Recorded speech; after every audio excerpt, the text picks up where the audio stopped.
નમસ્તે વિદ્યાર્થી મિત્રો આજે આપણે આજના વિડીયોમાં આરએમસીની જે એક્ઝામ છે 4 તારીખે તેમના માટે કોમ્પ્યુટરના 15 એમસીક્યુ જે આઈએમપી મોસ્ટ આઈએમપી અતિ ઉપયોગી નીવડી શકે તેવા એમસીક્યુ લઈને આવી ગયા છીએ. તો વિદ્યાર્થી મિત્રો વિડીયોને છેલ્લે સુધી જોજો અને મારી ચેનલમાં જો તમે નવા હોય તો ચેનલને જરૂરથી સબસ્ક્રાઇબ કરજો. ચાલો આપણે આરએમસીના કોમ્પ્યુટર બેઝ પ્રશ્નો જોઈશું. આજે પ્રશ્ન નંબર 1 જોઈ.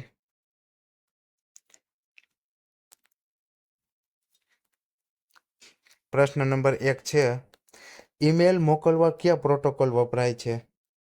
ઈમેલ મોકલવા કયો પ્રોટોકોલ વપરાય છે?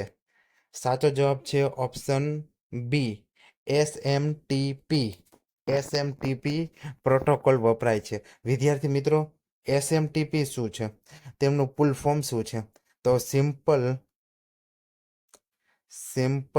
મેલ ટ્રાન્સફર પ્રોટોકોલ.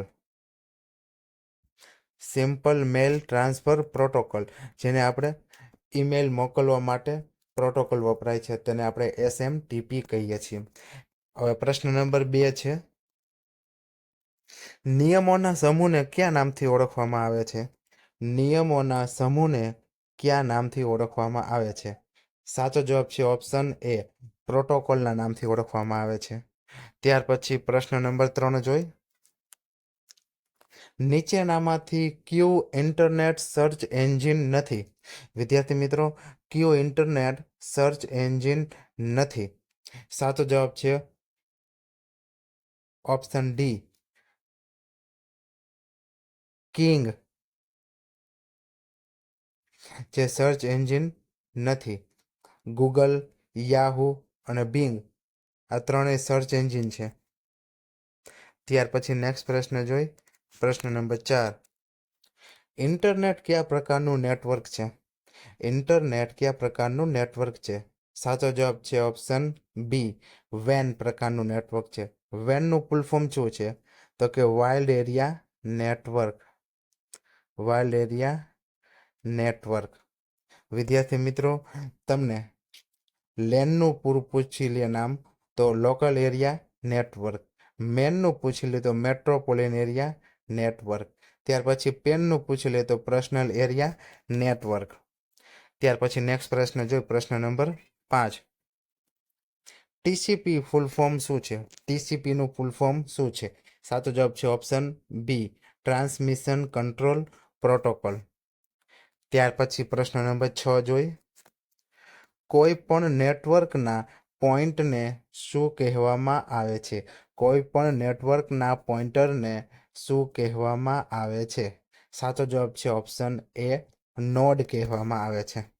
ત્યાર પછી પ્રશ્ન નંબર 6 જોઈ. કોમ્પ્યુટરમાં માઉસમાં બટનને દબાવીને ખસેડવાની પ્રક્રિયાને શું કહે છે? કોમ્પ્યુટરમાં માઉસના બટનને દબાવીને ખસેડવાની પ્રક્રિયાને શું કહે છે? સાચો જવાબ છે ઓપ્શન ડી, ડ્રેડિંગ કહે છે.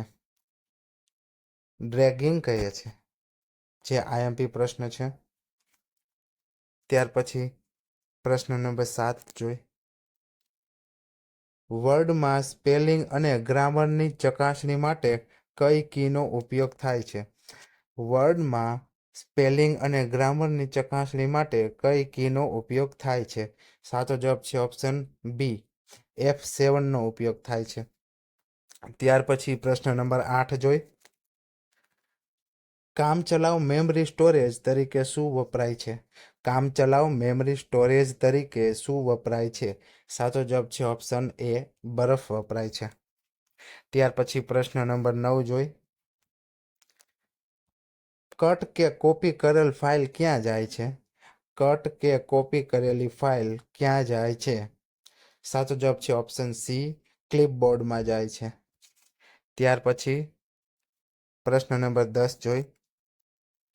માહિતીના સંગ્રહનો નાનો ભાગ કયો છે? માહિતીના સંગ્રહનો નાનો ભાગ કયો છે? સાચો જવાબ છે ઓપ્શન ડી, ફાઇલ છે. ત્યાર પછી પ્રશ્ન નંબર 11 જોઈ. કર્સરને એક સ્ક્રીન પર લઈ જવું તેને શું કહે છે? કર્સરને એક સ્ક્રીન ઉપર લઈ જવું તેને શું કહે છે? સાચો જવાબ છે ઓપ્શન સી, પેજ અપ કહે છે. ત્યાર પછી પ્રશ્ન નંબર 12 જોઈ. સોફ્ટવેર એટલે શું? સોફ્ટવેર એટલે શું? સાચો જવાબ છે ઓપ્શન ડી, આપેલા તમામ. કમ્પ્યુટર પ્રોગ્રામ, આજ્ઞાઓનો સમૂહ, ઓપરેટિંગ સિસ્ટમ ત્રણેય કહેવામાં આવે છે. ત્યાર પછી પ્રશ્ન નંબર 13 જોઈ.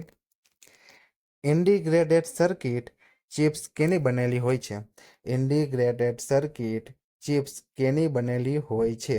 સાચો જવાબ છે ઓપ્શન બી, સિલિકોનની બનેલી હોય છે. ત્યાર પછી પ્રશ્ન નંબર 14 જોઈ. પીડીએ કયા પ્રકારના કોમ્પ્યુટરને કહી શકાય? પીડીએ કયા પ્રકારના કોમ્પ્યુટરને કહી શકાય? સાચો જવાબ છે ઓપ્શન સી, પામ ટોપને કહી શકાય. વિદ્યાર્થી મિત્રો, આજના વિડીયોમાં મહત્વના કોમ્પ્યુટરના 15 MCQ જોયા. વિદ્યાર્થી મિત્રો, જો તમને મારો વિડીયો પસંદ આવ્યો હોય તો વિડીયોને લાઈક કરજો અને ચેનલને જરૂરથી સબસ્ક્રાઈબ કરજો.